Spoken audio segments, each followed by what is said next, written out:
What up friends, Liron here, and today I want us to sketch together Sainte-Chapelle in Paris.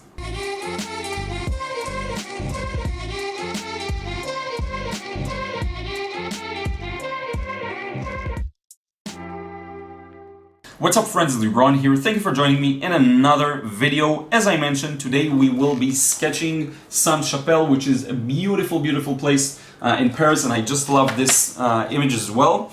Some of you may have seen me, actually, the painting of this scene, this exact one, that I did quite a long time ago, and today I thought it would be nice to sketch it using pen, just create a sort of spontaneous sketch of it. And today I want to focus on not trying to create an exact replica of all of the small details I see, but sort of give my interpretation of the scene and give the same feeling of it, while maybe moving things around just a little bit and not being 100% loyal to the reference. Okay, so this is something that I feel really comfortable in doing. Especially with pen sketching, and it's an ability I'm now working towards developing in watercolor. Okay, but in pen sketching, I really feel like I can take a scene and put it through the filter of how I view reality, and then just put it to paper. Okay, so I think you will really enjoy this one. If you're ready, let's get started. Okay, so I am starting now with the larger shapes. The whole topic of sketching is something that, if you're following me on Instagram and Snapchat, you can see that I'm focusing a lot more on watercolor lately, but I do try and sketch almost every day. And some days, usually during the weekend, I just sketch and I don't paint. But I do plan on going back to it really significantly in the near future. I already started this with the sort of series of videos about three-dimensional shapes, things like this. So this is hopefully just the beginning, and I will do more of that soon, because I really want to be able to capture the gist of what I'm doing. Okay, so the few main obvious shapes that popped for me are the roof, and then that sort of tower on the center. Now I'm trying to understand where I should ground this tower to the roof, and to do that I need I'm really just going around thinking what would be the best way of doing that. So I'm starting to just sketch out these lines of the roof, because I want that specific line I'm working on right now, so that I can use that to determine where to put in the second sort of parallel line, and then where to place the base of the tower. Okay, so this is a bit of a complex scene in some ways, and it was a bit of a challenge just to get the beginning of it, the start of it, to look good and to place everything where I want to. So now I'm putting in that all of the sides of that tower. It's sort of it has a round sort of cylindrical shape that's composed of straight lines for each wall, or sort of each side of it. And then it goes thinner, and there's this sort of sharp triangular windows, and from that on to the top there's this large sharp triangle with the cross at the top. Okay, so this is basically the whole components of this tower, and it is rather complex. Okay, now notice again, I'm putting in the skeleton for all of the sketch, and later on I'm coming back with all the details. Okay, right now we're not into the details, and this is what I like to call a layered approach, moving inwards. So there are a few ways of sketching something like this. You can move outwards and you can move inwards. The way I'm doing it in this example is inwards, because I'm moving from the outer lines and onto the inside lines. Sometimes it may work better for you to just choose a point in the middle of the scene and start drawing from that one outwards. I did that on many occasions. I got beautiful spontaneous results. There are some advantages to this approach, and there's also some disadvantages. It's less organized, it's more challenging, so it works both ways. Okay, now I'm putting in those jagged sort of edges on this sharp triangle. These are actually I think the gargoyles. Just very small ones. This building is full of them all across, if I'm not mistaken. There are two obvious ones on the left side, on the very left, near the edge, just where I'm working on right now. So we have these sort of base poles or something like this Just a lot of long sort of pillars. That's the word I'm looking for. Pillars that are just at the very front of the building and surrounding it. This is a very challenging component to draw because they all need to adhere to the perspective of the sketch, and it's just a lot of work and focus. Okay, so I'm trying to be very focused when I work on these, and I just take them line by line, but still. I'm looking at it both micro and macro. So on the micro level, I want to get the lines to be accurate, but on the macro level, I want the perspective to be somewhat correct, to read well. I'm not trying to have it 100% accurate. As you can see, I omitted some details. I'm not drawing everything. I've omitted some of the pillars. Actually, you will soon see when I draw them. The number of pillars I drew does not match the one in the reference.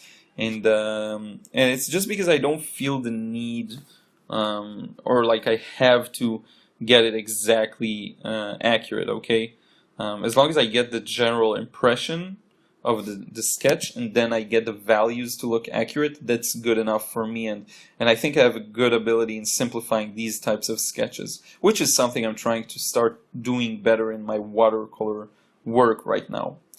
So anyway, yeah, now I'm putting in those arches in between the pillars.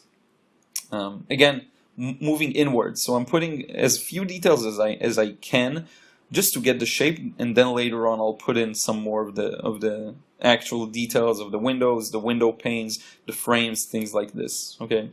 By the way, I hope you're enjoying the new schedule. I hope it's not too few videos or not too much. I know some people say they can't catch up with all the videos. If you're new to this channel, then if you can go back like for the past 6 or 5 months, I've been doing daily videos, so you have a lot of catching up to do. There's a lot of videos like this one with the spontaneous sketching. There's a lot of videos that are more geared towards watercolor and painting. There's product reviews, so hopefully you'll get to enjoy the variety of videos. And yeah, hopefully this new schedule works for you. It definitely works for me now that I'm doing some hardcore business work. I'm actually doing a lot of things. I'll need to update you on a separate video. I'm doing a lot of things. I'm opening a new company basically in the US. There's a lot of work involved in that, so that I can accept payments in a more efficient way. I will do a blog about that hopefully soon. Now there is a bit of skewing in the camera angle, so some lines may seem like they fan out, the pillars especially. They're all parallel, so this is just because of the angle of the video. Okay. Now this, once I have the general frame of the pillars and everything, it turns much easier, because then it's just a matter of putting in all the details and knowing what details to put in. Okay. So now I'm drawing this sort of a pillar on the right with the, again, sharp roof. This is just a beautiful element of this picture, and I love the way the light and shadow bounce on it. I like how the right side is very heavily shaded, and then the left side there are some shadows under the arches or the windows or whatever element that is. And now, just to close things off on the right, I did want to get in that building here, so just so that I have a clear edge from the building, from the main Sainte-Chapelle. And so yeah, I'll do the same thing with the bottom part, also to sort of border it in there. And really from here on out it's much easier. It's just a matter of filling in the gaps with the details. The main challenge from soon, when we're done with this part, will actually be the values, so just properly assessing them. Okay. So anyway, now I'm getting this shape in. There's just beautiful. I love the architecture. I love the way it looks. I just love the European, especially the French architecture. It's just beautiful. Just today I saw a painting from Paris, and it just made me so nostalgic. Spent 2 months there, and really made me miss the city. Just a beautiful place for sketching and painting. Especially for sketching, by the way. This is what I feel like. It's just a perfect place for these kinds of detailed sketches that are so much fun for me. So yeah, now I'm putting in more details to the tower. Here you have to be a little bit abstract. You can't really get in all those details. You can practically, but it's just not that. It's not necessarily going to lead to a better result, especially when this piece of paper isn't huge. So you don't need to actually get all those details in. It can be a little excessive. You want to simplify things for the viewer. Again, something that is very challenging with some mediums, a little more than others. By the way, I'm curious to hear your opinion about pencil versus pen. So for me, for some reason, it's so much easier to work with a pen. I feel like it brings the most out of me, it brings my spontaneity, and I just get more lines to look better because I know it's just, you don't have a second chance. And with a pencil, I tend to sort of mess more things up. It smears on me, I don't get the lines to be as accurate as I want. It doesn't have that punch that I get with the pen. And I know it's not necessarily universal, that's just my personal experience with pen versus pencil. So I am very curious to hear your opinion about that and what medium you just feel more comfortable with maybe, and things to that nature. Now I sped up the video here so it's double speed, and the reason why is that we get into some cross-hatching. And again, as I always say, this is a bit more repetitive. So now I'm putting in a first layer of cross-hatching for the right side of the roof. This part is significantly darker, and I just want to get that initial layer in there. Now the even darker part is under that, which we will soon get to, okay? But for now I'm just establishing those general areas of darkness. I put in a line to guide me for adding a darker shadow that you can see on the roof due to the tower. I want to get that in soon as well, getting that abstraction here on the tower. And yeah, just making my way around it. And now I'm moving into the main areas that are going to be very dark. Okay, now with these areas, you want to get that first cross-hatching layer fairly thick and dark. I didn't get it as much as I wanted here. The gaps between the lines are a little too large. It's just easier to get it right the first time than, sorry, got something in my mouth, a hair. It's just easier to get it right the first time instead of leaving huge gaps. But anyway, yeah, now I'm putting in some details of the window panes. You don't need to be too accurate because this is going to be covered by cross-hatching like you see now, and because it's covered by cross-hatching, it still gives off the feeling that it should. Okay, because it's all blurry. Again, I mentioned this in a recent video. If you look at objects that are in the shadow, they're a lot more blurry. So yeah, getting in some details on the roof here on the right. Today I had a very good painting session outside. I posted it on Instagram too. It was a very challenging scene. I had to do a lot of simplification, but I'm really pleased with my learning curve. I will soon publish a video on some, let's say, higher level insights that I had about watercolor painting. I'm gonna call it Master Watercolor Painting, Macro versus Micro. And this is a concept I've been toying with for a few days now, the whole macro versus micro thing, because some skills are more macro and some are more micro, and I will explain more of that in that video. Okay, so just a very interesting concept that I want to share with you. So now we really are near the end of this, just putting in those final cross-hatchings for the very dark areas, and it's going to be much darker than this still, because if you compare it to the shadow on the roof or on the tower, it's much darker. Now my main challenge with cross-hatching is just being patient, because I tend to lose my patience, especially if I don't get the impression I want from the beginning, and then I'm like, well, what's the point, and I just go too fast with it. It's really a matter of zen, sort of focusing and grounding yourself to the work and really committing to every line. So there's a lot of inner work that's involved, like really trying to get the most out of a painting. It's really a matter of a sketch, sorry. It's really a matter of decision, I find. You just have to make the decision that you're gonna make it work as best as possible. And I find the same thing happening with watercolor as well. With watercolor, I really find that I have to commit and to have confidence that I will produce a beautiful painting. Okay, so it's not always easy. Sometimes you have doubts, but it really is, a lot of it does come down to confidence.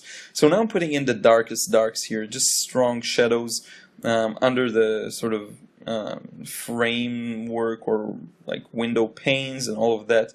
You really want to make that shadow dark and rich. I didn't get it as dark as I wanted to, Again, this is definitely not a perfect sketch, but hopefully you get the idea of how I approach these. And I'm really curious to know if you want more of these kind of sketches, spontaneous sketches. If you like these kinds of videos. I am trying to slow things down and do like the more detailed 3D shapes videos for you, because I know these may not everyone can learn from these kinds of demos, because I just go at it really fast and it's a whole structure which can be a challenge. So I'm trying to combine slower and sort of faster, more sped up videos. So now we're really near the end, just adding a few more dark touches here and there, and really nearing the end of this one. Adding a few touches to the sort of pieces of, I don't know, the lines that are running across the roof, things like this. And yeah, this one is done. I'm just gonna sign it now, and I do want to give you a better view of it, of the final one, based on a picture. So here it is, and I hope you enjoyed this one. So friends, here's the final results once again.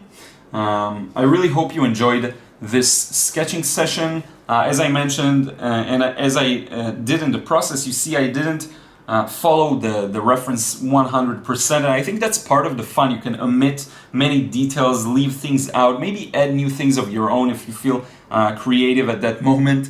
And really pleased with this. This was done again with the new Faber-Castell pen. I should do probably soon a review on how waterproof that one is.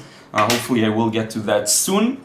And this is it. I hope you enjoyed this video. If you still haven't, please subscribe to my channel. Also follow me on Snapchat and Instagram, where I share work in progress and a lot of things that I do outside, painting and sketching sessions on location, which I love doing, and maybe some things from my personal life. And this is it. I want to thank you again for watching this video, and I will see you again in the next one.